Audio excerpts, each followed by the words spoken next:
Good day mga ka-DIY. Sa previous video ko, gumamit ako ng included na 10 watts solar panel para dito sa ating solar power station. Although na-solve naman niya yung problema ko sa pag-power ng modem at CCTV habang naka-off yung main electricity ng bahay, napansin ko na hindi sapat ang 10 watts solar panel para ma-fully charge niya yung ating power station habang ginagamit yung ating mga devices. Kaya ngayon, nag-decide akong mag-upgrade into 60 watts na solar panel para makita ko kung kaya niyang i-sustain yung ating load at sabay magcha-charge yung ating power station. Kaya i-unbox na natin ito.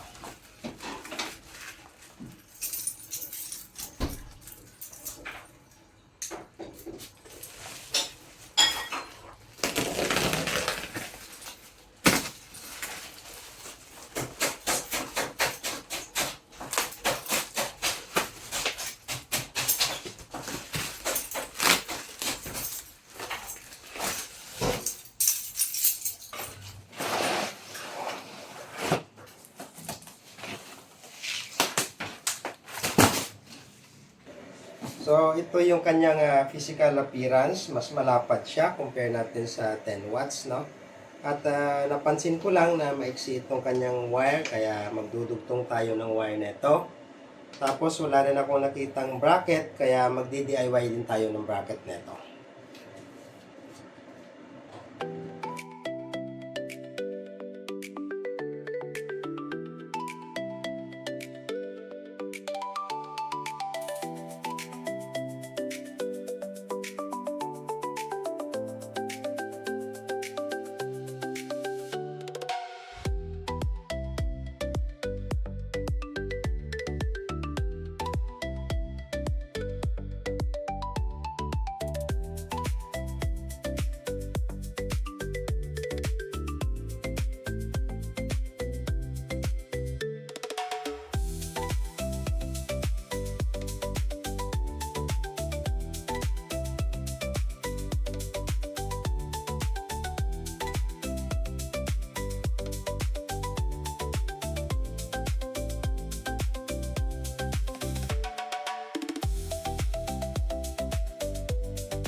So, itong wire ang idudugtong natin. Nakapaglagay na rin tayo ng power plug dito.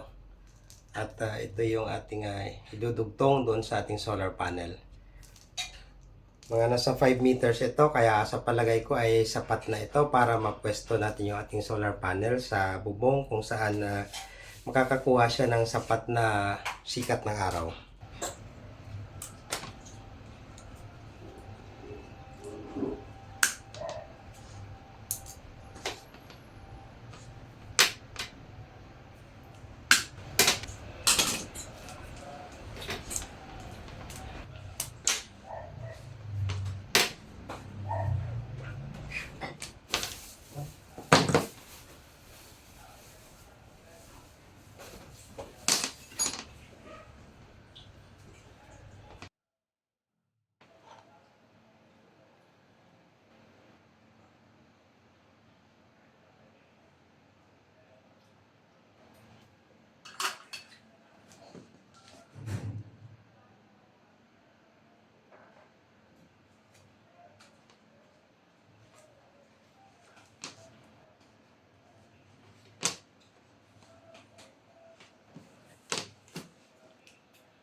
So guys, para sa bracket na ating solar panel, ito ang gagamitin natin.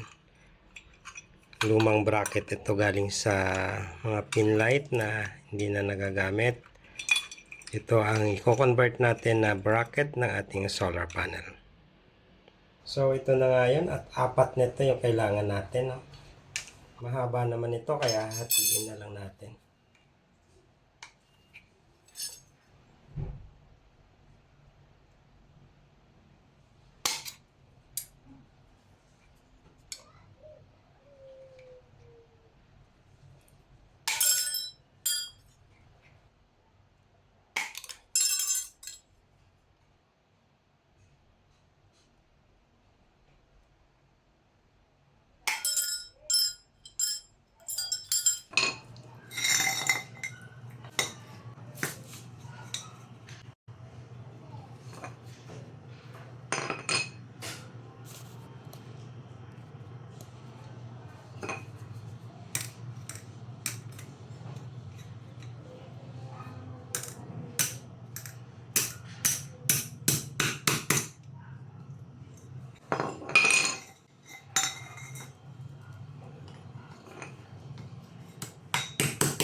So guys, galing na tayo sa bubong at nailatag na natin yung ating solar panel.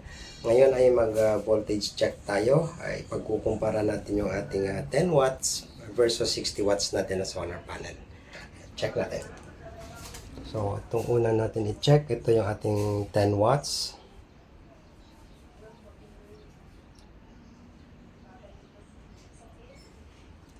$17 volts. Ito naman yung ating 60 watts. 21.9 volts naman siya. So, oras natin ngayon guys is 8:55 AM at saktong naka 0% itong ating solar power station. At ngayon gagamitin natin yung ating 60 watts na solar panel at titingnan natin kung anong magiging resulta niya.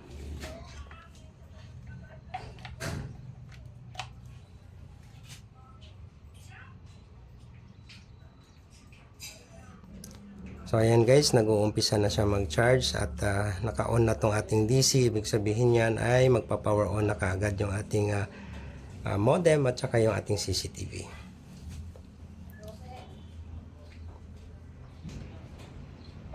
So guys, time check tayo. 6:04 PM. So based sa testing ko, no, malaking improvement talaga from 10 watts to 60 watts na solar panel. Hindi lang niya napahaba yung ating runtime ng ating setup, kundi mas capable pa siyang mag-charge. Hindi katulad noon na kung 50% nating iwanan sa umaga, ay 50% pa rin siya hanggang hapon. So kanina, iniwan natin siya na nasa 0, ngayon ay nasa 91 siya. 12 sleepless hours later. Good morning guys, update tayo dito sa ating solar power station. Iniwan natin siya kagabi, mga alas 6, nasa 90% or 91%. Time check tayo, 6:41 AM. So mula sa 91%, ngayon 57% siya. So mga 34% lang ang nagamit natin sa buong magdamag. At sa ganitong oras ay nag-uumpisa na rin siyang mag-charge. Kung kahapon nagsimula tayo ng 0 at naka 90 to 91% siya sa buong araw, sa ngayon magsisimula tayo sa 57%, ay sigurado tayong ma-full charge niya na ito sa buong araw. At kung ganun uli yung cycle, magbabawas uli siya ng mga 34 to palagay natin hanggang 40% sa buong magdamag. Kinabukasan ay may matitira pa uli na mga nasa 60% na battery at magsisimula uli siyang mag-charge. At kung magiging ganito yung cycle natin araw-araw ay magiging unlimited na yung ating power.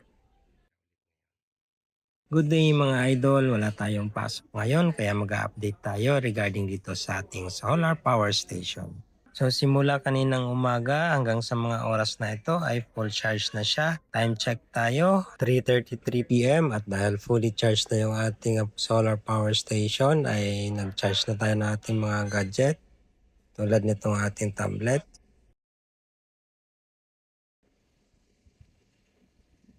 Sunod itong ating mga cellphone, papakita natin.